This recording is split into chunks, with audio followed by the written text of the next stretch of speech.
ഇനി നമ്മൾ പുതിയതായിട്ട് പഠിക്കാൻ പോകുന്ന അടുത്ത ടോപ്പിക് എന്ന് പറയുന്നത് മാഗ്നറ്റിക് സസെപ്റ്റിബിലിറ്റിയാണ്. മാഗ്നറ്റിക് സസെപ്റ്റിബിലിറ്റി കൈ. ഇത് നമ്മൾ കൈ എന്നാണ് വായിക്കേണ്ടത്. ഇതെങ്ങനെയാണ് ഈ സിമ്പൽ എഴുതുന്നതെന്ന് ചോദിച്ചാൽ നമ്മളിങ്ങനെ ഒരു സ്ട്രൈറ്റ് ലൈൻ വരയ്ക്കുന്നു, അതിനുശേഷം ഇങ്ങനെ ക്രോസ് ചെയ്യും. ഓക്കെ, സ്ട്രൈറ്റ് ലൈൻ ഇങ്ങനെ വരയ്ക്കുന്നു, ഇങ്ങനെ ക്രോസ് ചെയ്യും. ഇതാണ് കൈയുടെ സിമ്പൽ എന്ന് പറയുന്നത്. ഇവിടെ നമുക്ക് പറയാവുന്നൊരു കാര്യം എന്ന് പറയുന്നത്, the magnetisation is directly proportional to magnetic intensity. അപ്പോൾ അതെങ്ങനെ എഴുതാം? മാഗ്നറ്റൈസേഷൻ ഇവിടെ ഇക്വേഷൻ കണ്ടല്ലോ അല്ലേ? ഇക്വേഷൻ അല്ല, ഈ പ്രൊപ്പോർഷണൽ റിലേഷൻ കണ്ടല്ലോ. Magnetisation is proportional to magnetic intensity. അതെങ്ങനെ വരുന്നു നമ്മൾ ഓർക്കുക. നമ്മളെടുത്ത കേസ് കറണ്ട് ക്യാരി ചെയ്യുന്നൊരു സോളിനോയിഡിന് അകത്ത് നമ്മളൊരു മെറ്റീരിയൽ വെച്ചിട്ടുണ്ടായിരുന്നു. ആ മെറ്റീരിയലിനകത്ത് ഉണ്ടാകുന്ന മാഗ്നറ്റൈസേഷനാണ് ഈ കാണുന്നത്. അതിന് കാരണം എന്താണെന്ന് ആലോചിച്ച് നോക്കൂ. അതിന് കാരണം ആ സോളിനോയിഡിനുള്ളിൽ ഒരു കറണ്ട് പോകുന്നത് കാരണം അതിനുള്ളിൽ ഉണ്ടായ ഒരു മാഗ്നറ്റിക് ഫീൽഡാണ്. That will B nothing but B0. നേരത്തെ B0 എന്ന് നമ്മൾ പറഞ്ഞ ആ മാഗ്നറ്റിക് ഫീൽഡ് കാരണമാണ് ഈ മെറ്റീരിയലിനകത്ത് എന്തുണ്ടായത്? മാഗ്നറ്റൈസേഷൻ ഉണ്ടായത്. അതിൽ സംശയമൊന്നും ആർക്കുമില്ല. അങ്ങനെയാണെങ്കിൽ ആ B0യുടെ ഇക്വേഷൻ നോക്കിയാൽ മനസ്സിലാവും. B0 = μ0 Ni എന്നാണ്. അതിൽ Niയാണ് നമ്മളെന്ത് വിളിച്ചത്? H എന്ന് വിളിച്ചത്. അപ്പോൾ മാഗ്നറ്റൈസേഷൻ, മെറ്റീരിയലിനുണ്ടായ മാഗ്നറ്റൈസേഷന് കാരണം സോളിനോയിഡിലൂടെ കറണ്ട് ഒഴുകുമ്പോൾ ഉണ്ടായ മാഗ്നറ്റിക് ഫീൽഡ് ആണെങ്കിൽ അതിനകത്തുള്ള ആൾ H ആണ്. സോ ഈ M Hനും പ്രൊപ്പോർഷണലാണ്. അതാണ് ഇവിടെ എഴുതി വെച്ചിരിക്കുന്നത്, magnetisation is proportional to magnetic intensity എന്ന്. പിന്നെ പ്രത്യേകം ഓർക്കേണ്ട ഒരു കാര്യമുണ്ട്. മാഗ്നറ്റൈസേഷൻ എന്ന് പറയുന്നത് ശരിക്കും ഒരു ഇൻറ്റേർണൽ ഫാക്ടറാണ്. അതായത് നമ്മളിങ്ങനെ ഒരു ഇക്വേഷൻ എഴുതിയല്ലോ, B = B0 + PM എന്നൊരു ഇക്വേഷൻ എഴുതിയല്ലോ. അതിൽ ഈ മാഗ്നറ്റിക് ഇൻറ്റൻസിറ്റി ഒക്കെ വരുന്നത് B0യിലാണ്. That will be an external factor. ഇതുണ്ടാകാനുള്ള കാരണം സോളിനോയിഡിലൂടെ എഴുതിയ കറണ്ടാണ്. അതൊരു എക്സ്റ്റേണൽ ഘടകമാണ്. പക്ഷേ ഈ BMലാണ് മാഗ്നറ്റൈസേഷൻ ഉള്ളത്. അത് സോളിനോയിഡിനകത്ത് വെച്ചിരിക്കുന്ന മെറ്റീരിയൽ കാരണം ഉണ്ടായ മാഗ്നറ്റിക് ഫീൽഡാണ്. So this is an internal factor, വേറാസ് this is an external factor. അപ്പോൾ നമ്മൾ ഈ അടുത്ത എക്സാമ്പിളിൽ ശരിക്കും സോളിനോയിഡിനുള്ളിലെ മാഗ്നറ്റിക് ഫീൽഡിന് 2 പാർട്ട് ഉണ്ടെന്ന് പറയാം. ഒന്നൊരു എക്സ്റ്റേണൽ ഫാക്ടറും മറ്റൊന്നൊരു ഇൻറ്റേർണൽ ഫാക്ടറും. ഞാനൊരു ഐഡിയ ഉണ്ടെന്ന് ഞാൻ പറഞ്ഞു എന്ന് മാത്രമേ ഉള്ളൂ, ഓർത്തിരിക്കുക. അപ്പോൾ magnetisation is proportional to magnetic intensity. അങ്ങനെയാണെങ്കിൽ വളരെ സിമ്പിളായിട്ട് M = some constant into H എന്ന് എഴുതാം. ദാറ്റ് സം കോൺസ്റ്റൻറ്റിനെയാണ് നമ്മൾ എന്ത് വിളിക്കുക? മാഗ്നറ്റിക് സസെപ്റ്റിബിലിറ്റി എന്ന് വിളിക്കുക. സസെപ്റ്റിബിലിറ്റി ഇക്വേഷൻ വളരെ സിമ്പിളാണ്, M/H. അങ്ങനെ എഴുതുമ്പോൾ കൈ = M/H എന്ന് എഴുതുമ്പോൾ എന്താണ് കൈ എന്നുള്ളതിനെപ്പറ്റി നമുക്കൊരു ഐഡിയ കിട്ടും. എന്താണ്? It is the magnetization produced in the material per unit magnetic intensity. External ഫാക്ടറിൻ്റെ കാരണത്താൽ എത്രത്തോളം സോളിനോയിഡിനുള്ളിൽ വെച്ചിരുന്ന മെറ്റീരിയലിൽ മാഗ്നറ്റൈസേഷൻ സംഭവിച്ചു എന്നതിൻ്റെ ഒരു മെഷറാണ് കൈ. ഇനി അതുമല്ലെങ്കിൽ വളരെ സിമ്പിളായിട്ട് ഇങ്ങനെ പറയാം, ഒരു എക്സ്റ്റേണൽ മാഗ്നറ്റിക് ഫീൽഡിനോട് ഒരു വസ്തു എങ്ങനെ പ്രതികരിക്കുന്നു എന്നുള്ളതിൻ്റെ ഒരു മെഷറാണ് വാട്ട് യു കോൾഡ് കൈ എന്ന് പറയുന്നത്. ആൻഡ് കൈ ഈസ് എ ഡയമെൻഷൻലെസ് ക്വാണ്ടിറ്റി. എന്തുകൊണ്ടാണ് കൈ ഡയമെൻഷനൽ ആകുമെന്ന് ചോദിച്ചാൽ മാഗ്നറ്റൈസേഷനും മാഗ്നറ്റിക് ഇൻറ്റൻസിറ്റിക്കും ഒരേ ഡയമെൻഷനാണ്. ആ കാരണത്താലാണ് കൈ ഒരു ഡയമെൻഷൻലെസ് ക്വാണ്ടിറ്റി ആയിട്ട് മാറുന്നത്. ഓക്കെ, അത് ബിയോണ്ട് ഡൗട്ട് ക്ലിയർ ആയെന്ന് വിചാരിക്കുന്നു. നമ്മൾ അടുത്ത ടോപ്പിക്കിലേക്ക് പോകുന്നു. That will be the relation connecting susceptibility and permeability. അപ്പോൾ ഇത്തവണ നമ്മൾ കണക്ട് ചെയ്യാൻ പോകുന്നത് സസെപ്റ്റിബിലിറ്റി വേഴ്സസ് പെർമിയബിലിറ്റിയാണ്. ഈ 2 ആൾക്കാരെ തമ്മിൽ കണക്ട് ചെയ്യുന്ന റിലേഷൻ നോക്കാം. ഈ ഇക്വേഷൻ നമുക്ക് അറിയാവുന്ന ഇക്വേഷനാണ്. തൊട്ട് മുമ്പ് നമ്മൾ ഡെറൈവ് ചെയ്തതാണ്. B = μ0 × H + M എന്ന് പറയും. നമുക്ക് ഓൾറെഡി അറിയാം M = കൈ × H. അപ്പോൾ ഇവിടെ ഈ എമ്മിൻ്റെ സ്ഥാനത്ത് കൈ H എന്ന് സബ്സ്റ്റിറ്റ്യൂട്ട് ചെയ്ത് കഴിഞ്ഞാൽ B = μ0 × H + കൈ H എന്നായി. ശരി, 2 ടേമിലും H കോമൺ ആയിട്ടുണ്ട്. നമുക്കത് പുറത്തേക്ക് എടുക്കാം. അപ്പോൾ ഇവിടെ കിട്ടുന്നത് B = μ0 ഇവിടെ നിന്ന് H പോയി ശേഷിക്കുന്നത് 1 ആണ്. ഇവിടെ പ്ലസ് ആണ് കേട്ടോ, ദാറ്റ്സ് എ മിസ്റ്റേക്ക്. ഇതാണ് പ്ലസ് ആണ് വരുന്നുണ്ടാവുക. ഓക്കെ, യെസ്, 1 + ഇവിടെ നിന്ന് H പോയി ശേഷിക്കുന്ന കൈ ആണ്. സോ ഇറ്റ് വിൽ ബി μ0 × 1 + കൈ H എന്ന് കിട്ടും. ഇനി ഇവിടെ ശ്രദ്ധിക്കുക, ഈ 1 + കൈ എന്ന ടേമിനെ ഞാൻ μr എന്ന് വിളിക്കുന്നു. ഓക്കെ, 1 + കൈ എന്ന ടേമിനെ μr എന്ന് വിളിച്ചാൽ this is μ0, this is μr. ഈ μrനെ നമ്മൾ റിലേറ്റീവ് പെർമിബിലിറ്റി എന്നാണ് പറയുക. Relative permeability. ഇത് പെർമിയബിലിറ്റി ഓഫ് ഫ്രീ സ്പേസ് അല്ലെങ്കിൽ പെർമിയബിലിറ്റി ഓഫ് വാക്വം എന്ന് പറയും. ഇപ്പം μ0 ഇൻറ്റു μr എന്ന് പറഞ്ഞാൽ that is the permeability of medium. അപ്പോൾ അതെങ്ങനെയാണ് വന്നതെന്ന് ചോദിച്ചു കഴിഞ്ഞാൽ μr, അതായത് റിലേറ്റീവ് പെർമിയബിലിറ്റിയുടെ ഇക്വേഷൻ ഇങ്ങനെ എഴുതുക, μ/μ0. ദാറ്റ് മീൻസ് റിലേറ്റീവ് പെർമിയബിലിറ്റി എന്ന് പറഞ്ഞാൽ it's a ratio of permeability of a medium divided by permeability of free space. ഇവിടുന്ന് നമുക്ക് എടുത്തെഴുതാവുന്നൊരു കാര്യമാണ് μ μ0 μr. ഇങ്ങനെയാണ് നമ്മൾ ഇവിടെ μ സബ്സ്റ്റിറ്റ്യൂട്ട് ചെയ്യുന്നത്. ബിക്കോസ് μ0 μr എന്ന് പറയുന്നത് μ തന്നെയാണ്. So will get a useful relation b equal to mu h എന്നൊരു റിസൾട്ട് നമുക്ക് കിട്ടും. അപ്പോൾ അതൊരു ഇമ്പോർട്ടൻ്റ് ആയിട്ടുള്ള റിസൾട്ടാണ്. അതുപോലെ തന്നെ mu r എന്നുള്ള ഇക്വേഷൻ നോക്കാം. mu r equal to 1 plus, okay, again there is a mistake, I'm sorry, 1 plus chi, okay, it's 1 plus chi. അപ്പോൾ 1 plus mu r equal to 1 plus chi എന്നൊരു സബ്സ്റ്റിറ്റ്യൂഷൻ നമ്മൾ കൊടുത്തിരുന്നു. അവിടുന്ന് chi equal to mu r minus 1 എന്നുള്ള ഒരു relation നമുക്ക് എഴുതാം. This is actually a relation connecting permeability and susceptibility. ഇതാണ് പെർമിയബിലിറ്റിയും സസെപ്റ്റിബിലിറ്റിയും കളക്ട് ചെയ്യുന്ന യൂസ്ഫുൾ ആയിട്ടുള്ള റിലേഷൻഷിപ്പ് എന്ന് പറയുന്നത്. Where mu r is the relative permeability എന്ന് പറയും. ഒന്ന് ഓർമ്മയിൽ വയ്ക്കുക. ഓക്കെ, അപ്പോൾ അത് ക്ലിയർ ആയെന്ന് വിചാരിക്കുന്നു. Will move on to few more important topics. One is called magnetic permeability mu. നേരത്തെ പറഞ്ഞ mu അഥവാ പെർമിയബിലിറ്റി എന്താണെന്ന് ചോദിച്ചാൽ we have an equation b equal to mu h. ഒരല്പം മുമ്പ് നമ്മൾ എഴുതിയതുള്ള ഈ relation b equal to mu h. അവിടെ നമുക്ക് എഴുതാം mu equal to b/h അല്ലേ. അപ്പോൾ ഇവിടുന്ന് ഇപ്പോൾ മനസ്സിലായി എന്താണ് പെർമിയബിലിറ്റി എന്ന്. Permeability is the magnetic field per unit magnetic intensity. Magnetic field per unit magnetic ഇൻറ്റൻസിറ്റിയാണ് നമ്മൾ എന്ത് പറയുക, പെർമിയബിലിറ്റി എന്ന് പറയും.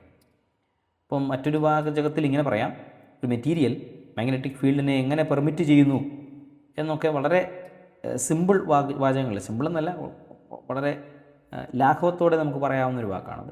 വളരെ സീരിയസ്നെസ് ഇല്ലാതെ പറയാവുന്ന, വളരെ ഒരു ബൗണ്ടറി ലൈനിൽ നിൽക്കുന്ന ഒരു ഡെഫിനേഷനായിട്ട് പറയാവുന്നൊരു കാര്യമാണ് പെർമിയബിലിറ്റി എന്ന് പറഞ്ഞാൽ. ഒറ്റ വാക്കിൽ ഇങ്ങനെ വളരെ ലൈറ്റായിട്ട് പറഞ്ഞാൽ ഇറ്റ് ഇസ് ഒരു മെറ്റീരിയൽ എങ്ങനെയാണ് മാഗ്നറ്റിക് ഫീൽഡിനെ തന്നിലൂടെ കടത്തിവിടുന്നത് എന്നുള്ളതിൻ്റെ ഒരു മെഷറായിട്ട് മാഗ്നറ്റിക് പെർമിയബിലിറ്റിയെ വേണമെങ്കിൽ നിങ്ങൾക്ക് വിശദീകരിക്കാം. ബട്ട് ദ എക്സാക്റ്റ് ഐഡിയ എന്ന് പറയുന്നത് b/h ആണെന്ന് ഓർക്കുക. ഓക്കെ, അപ്പോൾ ഇത്രയും കാര്യങ്ങൾ ഡിസ്കസ് ചെയ്തതിന് ശേഷം നമ്മൾ ഈ അധ്യായത്തിൽ ഇനി ഓർക്കേണ്ടത് പരീക്ഷയ്ക്ക് പലതവണ ചോദിച്ചിട്ടുള്ള ഒരു ക്വസ്റ്റ്യൻ മിക്ക വർഷങ്ങളിലും റിപ്പീറ്റ് ചെയ്തിട്ടൊക്കെ വന്നിട്ടുള്ള ഒരു പാഠഭാഗമാണ്. That is the magnetic properties of materials. അപ്പോൾ ചോദ്യങ്ങൾ ഇങ്ങനെ വന്ന് കണ്ടിട്ടുണ്ട്. ബ്രീഫ്ലി എക്സ്പ്ലെയിൻ ഡയാമാഗ്നറ്റിസം അല്ലെങ്കിൽ പാരാമാഗ്നറ്റിസം, ഫെറോമാഗ്നറ്റിസം, അല്ലെങ്കിൽ ഇങ്ങനെ പറയാറുണ്ട് differentiate between diamagnetism and paramagnetism.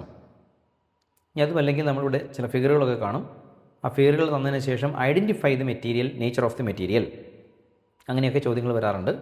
അപ്പോൾ ഇത് ഇമ്പോർട്ടൻ്റ് ആണ്, ശ്രദ്ധയോടുകൂടി തന്നെ പഠിക്കേണ്ട ഒരു ടോപ്പിക്കാണ്. നമുക്കൊന്ന് ഓരോന്നോരോന്നായിട്ട് നോക്കാം. Magnetic properties of materials.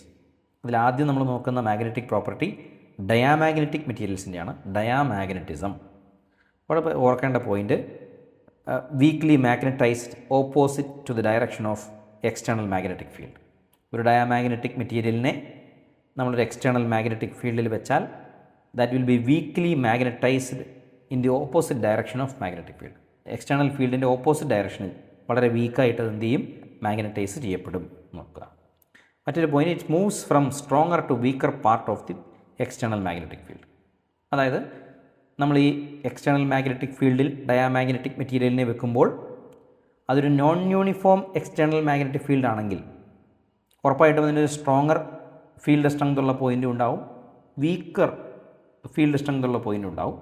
അങ്ങനെയാണെങ്കിൽ ഈ ഡയാമാഗ്നറ്റിക് മെറ്റീരിയൽ മൂവ് ചെയ്യാൻ പോകുന്നത് സ്ട്രോങ്ങർ പാർട്ടിൽ നിന്നും വീക്കർ പാർട്ടിലേക്കാണ് എന്നുള്ളതാണ് ഇവിടെ പറയുന്ന പോയിൻ്റ്. അപ്പോൾ നിങ്ങൾക്ക് ഒരു കാര്യം ഉറപ്പായിട്ടുണ്ടാവും, ഡയാമാഗ്നറ്റിക് മെറ്റീരിയൽ ഒരു റിപ്പൾസീവ് ഫോഴ്സ് ആയിരിക്കും എക്സ്പീരിയൻസ് ചെയ്യാൻ പോകുന്നത് എന്നുള്ളത് ഒരു ഐഡിയ ചിലർക്കെങ്കിലും വന്നിട്ടുണ്ടാവും. Then next point, magnet will ripple A diamagnetic material. ഒരു മാഗ്നറ്റ് ഒരു ഡയാമാഗ്നറ്റിക് മെറ്റീരിയലിനെ റിപ്പൽ ചെയ്യുകയുള്ളൂ. അതുകൊണ്ടാണ് ഇത് സ്ട്രോങ്ങർ പാർട്ടിൽ നിന്നും വീക്കർ പാർട്ടിലേക്ക് പോകുന്നു എന്ന് പറഞ്ഞത്. മറ്റൊരു പ്രധാനപ്പെട്ട പോയിൻ്റ്, കൈ is small and negative. Important ആണ്. ഒരു ഡയാമാഗ്നറ്റിക് മെറ്റീരിയലിനെ സംബന്ധിച്ചിടത്തോളം സസെപ്റ്റിബിലിറ്റിയുടെ വാല്യൂ ചെറുതുമാണ് നെഗറ്റീവുമാണ്. അതിങ്ങനെ എഴുതാം, കൈ ഈസ് ലെസ് ദാൻ 0, ചെറുതുമാണ് നെഗറ്റീവുമാണ്. Next point, mu R is positive and less than 1. ഇതേ ഡയാമാഗ്നറ്റിക് മെറ്റീരിയലിൻ്റെ റിലേറ്റീവ് പെർമിയബിലിറ്റി പോസിറ്റീവുമാണ്, എന്നാൽ 1നേക്കാൾ ചെറുതുമാണ്. അപ്പോൾ അതിങ്ങനെ എഴുതാം, mu R is less than 1. Positive value ആണ്, പക്ഷേ 1നേക്കാൾ ചെറുതാണ്. Next point, when placed in an external magnetic field, field lines are repelled or expelled from diamagnetic material and the field inside is reduced. ഒരു diamagnetic മെറ്റീരിയലിനെ നമ്മളൊരു external magnetic ഫീൽഡിൽ ഈ ഫിഗറിൽ കാണുന്ന പോലെ വെച്ച് കഴിഞ്ഞാൽ നമുക്ക് ഓൾറെഡി അറിയാം ഇതൊരു വീക്ക്ലി റിപ്പൽ ചെയ്യുകയാണ് ചെയ്യുന്നത്. അതുകൊണ്ട് തന്നെ ഈ ഡയാമാഗ്നറ്റിക് മെറ്റീരിയൽ ഈ എക്സ്റ്റേണൽ ഫീൽഡ് ലൈൻസിനെ അതിനുള്ളിൽ നിന്ന് എക്സ്പെൽ ചെയ്ത് കളയും, അതായത് പുറത്തേക്ക് തള്ളിക്കളയും. അപ്പം അങ്ങനെ ഉള്ളിൽ മാഗ്നറ്റിക് ഫീൽഡ് ലൈൻസ് കുറയുകയാണെങ്കിൽ അതിനർത്ഥം ഇവിടെ ഉണ്ടാകുന്ന മാഗ്നറ്റിക് ഫീൽഡിൻ്റെ സ്ട്രെങ്ത് കുറഞ്ഞു പോകും.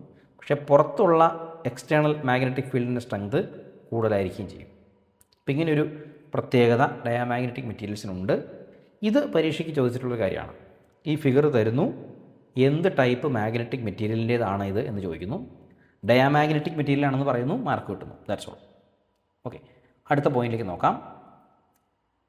Resultant magnetic moment of an atom is 0. ഒരു ഡയാമാഗ്നറ്റിക് മെറ്റീരിയലിനുള്ളിൽ ഒരു ആറ്റത്തിൻ്റെ റിസൾട്ടൻ്റ് മാഗ്നറ്റിക് മൊമെൻറ്റ് എന്ന് പറയുന്നത് 0 ആയിരിക്കും എന്ന് ഓർക്കുക. Under applied magnetic field, diamagnetic material develop net magnetic dipole moment in the opposite direction, hence experiences repulsion. ഒരു ഡയാമാഗ്നറ്റിക് മെറ്റീരിയലിന് എക്സ്റ്റേണൽ ഫീൽഡൊന്നും കൊടുക്കാതിരിക്കുന്ന സാഹചര്യത്തിൽ അതിൻ്റെ മാഗ്നറ്റിക് മൊമെൻറ്റ് നമ്മൾ 0 ആണെന്ന് കണ്ടുകഴിയും. പക്ഷേ നമ്മളൊരു എക്സ്റ്റേണൽ ഫീൽഡ് കൊടുത്താൽ ഈ ഡയാമാഗ്നറ്റിക് മെറ്റീരിയലിനുള്ളിൽ ഒരു നെറ്റ് മാഗ്നറ്റിക് മൊമെൻറ്റ് ഡെവലപ്പ് ചെയ്യും.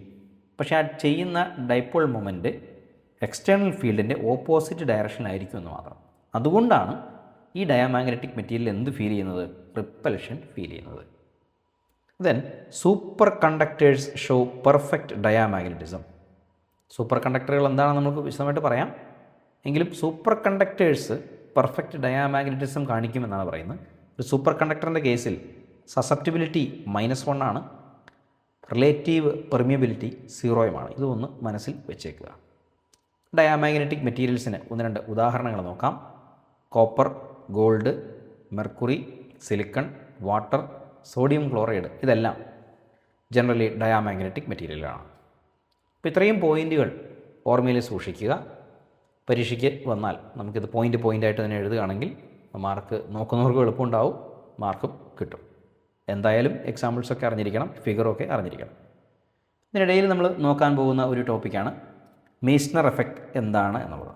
അത് നമ്മൾ സൂപ്പർ കണ്ടക്ടിവിറ്റിയുമായി ബന്ധപ്പെട്ട് പറയുന്നൊരു കാര്യമാണ്. വാട്ട് ഈസ് മീസ്നർ എഫക്റ്റ് നോക്കാം. When metals cooled to very low temperature they exhibit perfect conductivity and perfect diamagnetism. മെറ്റലുകളെ വളരെ ചെറിയ ടെമ്പറേച്ചറിലേക്ക് കൂൾ ചെയ്ത് കഴിഞ്ഞാൽ അവർ 2 സ്വഭാവങ്ങൾ കാണിക്കും. ഒന്ന്, പെർഫെക്റ്റ് കണ്ടക്ടിവിറ്റി. പെർഫെക്റ്റ് കണ്ടക്ടിവിറ്റി എന്ന് പറഞ്ഞാൽ റെസിസ്റ്റൻസിൻ്റെ വാല്യൂ എത്രയാവുന്നു? 0 ആവുന്നു എന്നുള്ളതാണ്. റെസിസ്റ്റൻസേ ഇല്ല, ഇൻഫിനിറ്റാണ് പെർഫെക്റ്റ് കണ്ടക്ടിവിറ്റി, ഇൻഫിനിറ്റ് കണ്ടക്ടിവിറ്റിയാണ്. 2, they will show perfect diamagnetism. ആ പെർഫെക്റ്റ് ഡയാമാഗ്നറ്റിസമാണ് ഇവിടെ നമ്മൾ എഴുതിയ ഈ കാര്യം. Chi will be -1, mu R will be 0. അതിനെയാണ് നമ്മൾ പെർഫെക്റ്റ് ഡയാമാഗ്നറ്റിസം എന്ന് പറയുന്നത്. At this time the field lines are completely expelled.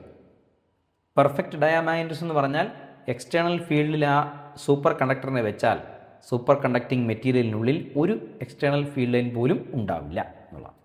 ആ പോയിൻ്റ് തന്നെ വീണ്ടും ഒരിക്കൽ കൂടി ഇവിടെ എഴുതിയിട്ടുണ്ട്. This phenomenon of perfect diamagnetism in superconductors is called Meissner effect.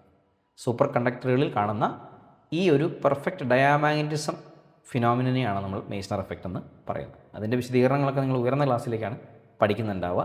Super കണ്ടക്ടിവിറ്റിയുടെ കോൺസെപ്റ്റുകളൊക്കെ, super pair എന്നൊക്കെ പറയുന്ന ഇലക്ട്രോൺ പെയറുകളൊക്കെ ഉൾപ്പെടുന്ന കോൺസെപ്റ്റുകളുണ്ട്. കുറച്ച് കാര്യങ്ങളൊക്കെ ഈ ചാപ്റ്റർ ഡിസ്കസ് ചെയ്യുന്ന വീഡിയോയിൽ ഞാൻ പറഞ്ഞിട്ടുമുണ്ട്. ബാക്കി കാര്യങ്ങളൊക്കെ നമുക്ക് ഉയർന്ന ക്ലാസ്സിൽ പഠിക്കാം. ഓക്കെ, നമ്മുടെ സിലബസിൻ്റെ പരിധിയിൽ അതില്ല എന്നുള്ളതുകൊണ്ട്. സോ ഡയാമാഗ്നറ്റിസം മനസ്സിലായി. Will move on to the next magnetic material that's called paramagnetism or paramagnetic. അപ്പോൾ എന്താണ് വ്യത്യാസം? ഇപ്പോൾ ഒരു കാര്യം ഓർക്കുക, നമ്മൾ ഈ ഒരു ടോപ്പിക്ക് പഠിക്കുമ്പോൾ ഡയാമാഗ്നറ്റിസം, പാരാമാഗ്നറ്റിസം, ഫെറോമാഗ്നറ്റിസം ഇത് മൂന്നും ഒരേപോലെ വായിച്ച് പഠിക്കുക. കാരണം ഇതിൽ പല കാര്യങ്ങളും നമുക്ക് ഒരെണ്ണം പഠിച്ച് അതിൽ നിന്നുള്ള വ്യത്യാസം എന്താണ് മറ്റേതിൻ്റേത് എന്ന് പഠിക്കുന്നതാണ് എളുപ്പം. കാരണം ഓരോന്നും ഇങ്ങനെ പഠിക്കാൻ പോയാൽ അത് ഓർമ്മയിൽ നിൽക്കില്ല, കൺഫ്യൂഷനായി പോകും. അപ്പോൾ ഏതെങ്കിലും ഒരെണ്ണം വൃത്തിയായിട്ട് പഠിക്കുക. ലെറ്റ്സ് സേ ഡയാമാഗ്നറ്റിസം വൃത്തിയായി പഠിക്കുക. എന്നിട്ട് പാരാമാഗ്നറ്റിസത്തിലേക്ക് വരുമ്പോൾ ഡയാമാഗ്നറ്റിസത്തിൽ നിന്നും എന്തൊക്കെ പോയിന്റിലാണ് വ്യത്യാസം എന്ന് ഓർത്തിരുന്നാൽ എളുപ്പമാണ്. ശരി, ഓരോന്നോരോന്ന് നോക്കാം. Weekly magnetized in the direction of external magnetic field. ഒരു പാരാമാഗ്നറ്റിക് മെറ്റീരിയലിനെ നമ്മളൊരു എക്സ്റ്റേണൽ മാഗ്നറ്റിക് ഫീൽഡിൽ വെച്ചാൽ അത് വീക്ക്ലി മാഗ്നറ്റൈസ് ചെയ്യും. വീക്ക്ലിയെ മാഗ്നറ്റൈസ് ചെയ്യൂ, പക്ഷേ ആ മാഗ്നറ്റൈസ് ചെയ്യുന്നത് in the direction of external magnetic ഫീൽഡാണ്, അഥവാ എക്സ്റ്റേണൽ മാഗ്നറ്റിക് ഫീൽഡിൻ്റെ ഡയറക്ഷനിലാണ്. അപ്പോൾ തന്നെ നമുക്കൊരു ചെറിയ കാര്യം മനസ്സിലായിട്ടുണ്ടാവും. ഒരു പാരാമാഗ്നറ്റിക് മെറ്റീരിയൽ അട്രാക്റ്റീവ് ഫോഴ്സ് ആയിരിക്കും എക്സ്റ്റേണൽ ഫീൽഡിൽ വെച്ചാൽ ഫീൽ ചെയ്യാൻ പോകുന്നു. അതുകൊണ്ട് തന്നെ they move from weaker to stronger part of external magnetic field. ഒരു non uniform external magnetic field ആയിരുന്നുവെങ്കിൽ ആ എക്സ്റ്റേണൽ ഫീൽഡിൻ്റെ വീക്കർ പാർട്ടിൽ നിന്നും സ്ട്രോങ്ങർ മാഗ്നറ്റിക് സ്ട്രെങ്ത് ഉള്ള പാർട്ടിലേക്കായിരിക്കും ഒരു പാരാമാഗ്നറ്റിക് മെറ്റീരിയൽ മൂവ് ചെയ്യുന്നുണ്ടാവുക. Then the susceptibility is small but positive. പാരാമാഗ്നറ്റിസത്തിൻ്റെ കേസിൽ സസെപ്റ്റിബിലിറ്റി ചെറുത് തന്നെയാണ്, പക്ഷേ പോസിറ്റീവാണ്. അതുകൊണ്ട് നമുക്ക് കൈ ഈസ് ഗ്രേറ്റർ ദാൻ 0 എന്ന് എഴുതാം. അതുപോലെ relative permeability is positive but greater than 1. ഇത്തവണയും റിലേറ്റീവ് പെർമിയബിലിറ്റി പോസിറ്റീവാണ്, but it is greater than 1. μr is greater than 1. അടുത്തൊരു പോയിൻ്റ് എന്ന് പറയുന്നത് when placed in an external magnetic field, field lines get concentrated inside the material, hence field inside increases. നമ്മളൊരു paramagnetic മെറ്റീരിയലിനെ ഒരു external magnetic ഫീൽഡിൽ വെച്ചാൽ അത് field ലൈനെ അതിനുള്ളിലേക്ക് attract ചെയ്യുകയാണ് ചെയ്യുന്നത്. അത് കാരണം ആ പാരാമാഗ്നറ്റിക് മെറ്റീരിയലിന് ഉള്ളിൽ മാഗ്നറ്റിക് ഫീൽഡിൻ്റെ സ്ട്രെങ്ത് കൂടുന്നതായിട്ട് കാണാൻ പറ്റും. Yes. Next point, the individual atoms possess permanent dipole moment. Paramagnetic മെറ്റീരിയലുകൾക്കുള്ളിലുള്ള ഇൻഡിവിജ്വൽ ആറ്റങ്ങൾക്ക് ബൈ ബർത്ത് തന്നെ ഒരു പെർമനൻറ്റ് ഡൈപോൾ മൊമെൻറ്റ് ഉണ്ട് എന്ന് മനസ്സിലാക്കുക. When external magnetic field is applied, these individual dipole moments get aligned in the direction of field, hence experiences attraction. പക്ഷേ ഈ by ബർത്തായിട്ട് പാരാമാഗ്നറ്റിക് മെറ്റീരിയലിനുള്ളിലുള്ള ആറ്റങ്ങൾക്ക് ഡൈപോൾ മൊമെൻറ്റ് ഉണ്ടെങ്കിൽ പോലും അവ റാൻഡമായി അറേഞ്ച് ചെയ്തിട്ടായിരിക്കും ഇരിക്കുന്നുണ്ടാവുക. ആ സമയത്താണ് നമ്മളൊരു എക്സ്റ്റേണൽ മാഗ്നറ്റിക് ഫീൽഡിലേക്ക് ഈ മെറ്റീരിയലിനെ മാറ്റുന്നത്. അപ്പോൾ എന്താ സംഭവിക്കുക? ഈ റാൻഡമായി ഓറിയൻറ്റ് ചെയ്തിരുന്ന ആറ്റമിക് ഡൈപോൾ മൊമെൻറ്റുകളെല്ലാം ഫീൽഡിൻ്റെ ഡയറക്ഷനിൽ തന്നെ അലൈൻ ചെയ്യാൻ ശ്രമിക്കും. അപ്പോൾ എന്താവും? ദേ വിൽ എക്സ്പീരിയൻസ് ഞാൻ അട്രാക്റ്റീവ് ഫോഴ്സ്. നമുക്ക് ആസ് യൂഷ്വൽ എക്സാമ്പിൾസ് നോക്കാം. Aluminium, sodium, calcium, lithium, oxygen at standard temperature and pressure, platinum, ഇതെല്ലാം പാരാമാഗ്നറ്റിക് മെറ്റീരിയലുകൾക്ക് എക്സാമ്പിൾസാണ്. അപ്പോൾ എന്താണ് പാരാമാഗ്നറ്റിസം എന്ന് മനസ്സിലായി. ഇനി നമ്മൾ ഈ കൂട്ടത്തിലുള്ള നമ്മുടെ സിലബസിൽ ഡിസ്കസ് ചെയ്യുന്ന തേർഡ് ടൈപ്പ് ഓഫ് മാഗ്നറ്റിക് മെറ്റീരിയലിനെ പറ്റി നോക്കുന്നു. That's called ferromagnetism. Okay, ഫെറോ മാഗ്നറ്റിസത്തിൻ്റെ വ്യത്യാസം നോക്കാം. Strongly magnetized in external magnetic field. ഒരു ഫെറോ മാഗ്നറ്റിക് മെറ്റീരിയലിനെ നമ്മളൊരു എക്സ്റ്റേണൽ മാഗ്നറ്റിക് ഫീൽഡിൽ വെച്ചാൽ അത് വളരെ സ്ട്രോങ് ആയിട്ട് എന്ത് ചെയ്യും? മാഗ്നറ്റൈസ് ചെയ്യപ്പെടും. They show a strong tendency to move from weaker to stronger part of the external field. ഒരു ഫെറോ മാഗ്നറ്റിക് മെറ്റീരിയലിനെ എക്സ്റ്റേണൽ മാഗ്നറ്റിക് ഫീൽഡിൽ വെച്ചാൽ അത് ആ എക്സ്റ്റേണൽ ഫീൽഡിൻ്റെ വീക്കർ പാർട്ടിൽ നിന്നും സ്ട്രോങ്ങർ പാർട്ടിലേക്ക് മൂവ് ചെയ്യാൻ വളരെ സ്ട്രോങ് ആയൊരു ടെൻഡൻസി ആയിരിക്കും കാണിക്കുന്നുണ്ടാവുക. സ്ട്രോങ് ടെൻഡൻസിക്ക് കാരണം അത് മെറ്റീരിയൽ സ്ട്രോങ് ആയിട്ട് മാഗ്നറ്റൈസ് ചെയ്യും എന്നുള്ളതുകൊണ്ട് തന്നെയാണ് കേട്ടോ. യെസ്. അതിന് സ്ട്രോങ്ലി അട്രാക്റ്റഡ് ടു മാഗ്നറ്റ്. ഒരു ഫെറോ മാഗ്നറ്റിക് മെറ്റീരിയൽ ഒരു മാഗ്നറ്റിനെ അടുത്ത് വെച്ചാൽ ആ മെറ്റീരിയൽ ആ മാഗ്നറ്റിനെ വളരെ സ്ട്രോങ് ആയിട്ട് അട്രാക്റ്റ് ചെയ്യും. മെറ്റീരിയൽ അല്ലാട്ടോ അട്രാക്റ്റ് ചെയ്യുന്നത്, ഫെറോ മാഗ്നറ്റിക് മെറ്റീരിയലിനെ മാഗ്നറ്റ് വളരെ സ്ട്രോങ് ആയിട്ട് അട്രാക്റ്റ് ചെയ്യും. Susceptibility is large and positive. Large എന്ന് പറഞ്ഞാൽ പോരാ, ആക്ച്വലി വളരെ കൺസിഡറബിളി ലാർജ് വാല്യൂ ആണ് കമ്പയർഡ് ടു പാരാമാഗ്നറ്റിക് മെറ്റീരിയൽ. അതുകൊണ്ട് നമുക്ക് സസെപ്റ്റിബിലിറ്റിയെ മച്ച് ഗ്രേറ്റർ ദാൻ 1 എന്ന് വിളിക്കാം. അതുപോലെ തന്നെ relative permeability is large and greater than 1. Relative പെർമിയബിലിറ്റിയും പോസിറ്റീവുമാണ്, ലാർജുമാണ്. അതുകൊണ്ട് μr is also much greater than 1. The next point, when placed in an external magnetic field, the field lines get highly concentrated inside the material, hence the field inside increased. നമ്മളൊരു ferromagnetic മെറ്റീരിയലിനെയാണ് external ഫീൽഡിൽ വെക്കുന്നതെങ്കിൽ complete external magnetic ഫീൽഡിനെയും ഇവൻ വലിച്ച് അതിനുള്ളിലേക്ക് ഇടും. ആ വഴിയെ പോകുന്ന എല്ലാവരെയും വിളിച്ച് ഈ മെറ്റീരിയലിനുള്ളിലാക്കും. അതെന്താ സംഭവിക്കുകയെന്ന് വെച്ച് കഴിഞ്ഞാൽ ഫീൽഡ് ലൈൻസ് ഫെറോമാഗ്നറ്റിക് മെറ്റീരിയലിനുള്ളിൽ എന്ത് ചെയ്യും? ഹൈ ആയിട്ട് കോൺസെൻട്രേറ്റ് ചെയ്യും. ഉറപ്പായിട്ടും ഇതിനുള്ളിലുള്ള മാഗ്നറ്റിക് ഫീൽഡിൻ്റെ സ്ട്രെങ്ത് വളരെ കൂടും. അപ്പോൾ നമ്മൾ ഓൾറെഡി ഈ റിവിഷൻ്റെ തുടക്കത്തിൽ പറഞ്ഞിട്ടുണ്ടായിരുന്നു, ഒരു യൂണിറ്റ് ഏരിയയിലൂടെ പാസ് ചെയ്ത് പോകുന്ന ഫീൽഡ് ലൈൻസിൻ്റെ എണ്ണമാണ് അവിടെയുള്ള മാഗ്നറ്റിക് ഫീൽഡിൻ്റെ സ്ട്രെങ്ത് തരുന്നത്. ഇപ്പോൾ ഒരു ഫെറോമാഗ്നറ്റിക് മെറ്റീരിയൽ അതിനുള്ളിലേക്ക് കംപ്ലീറ്റ് ഫീൽഡ് ലൈൻസിനെയും കൊണ്ടുവരുന്നു എന്ന് പറഞ്ഞാൽ യൂണിറ്റ് ഏരിയയിലൂടെ പാസ് ചെയ്ത് പോകുന്ന ഫീൽഡ് ലൈൻസ് വളരെ കൂടുതലാണ്. അപ്പോൾ അതുകൊണ്ടാണ് ഇതിനുള്ളിലുള്ള മാഗ്നറ്റിക് ഫീൽഡ് വളരെ സ്ട്രോങ് ആയിരിക്കുമെന്ന് പറയും. Then the individual atoms possess permanent dipole moment. Ferromagnetic മെറ്റീരിയലിനുള്ളിലും എക്സ്റ്റേണൽ ഫീൽഡൊന്നും കൊടുക്കാതെ തന്നെയും ബൈ ബർത്ത് അതിനുള്ളിലുള്ള ആറ്റങ്ങൾ എന്ത് ചെയ്യുന്നുണ്ട്? പെർമനൻറ്റ് ഡൈപോൾ മൊമെൻറ്റ് വഹിക്കുന്നുണ്ട്. പക്ഷേ when an external field is applied, individual dipole moments get aligned in the direction of field.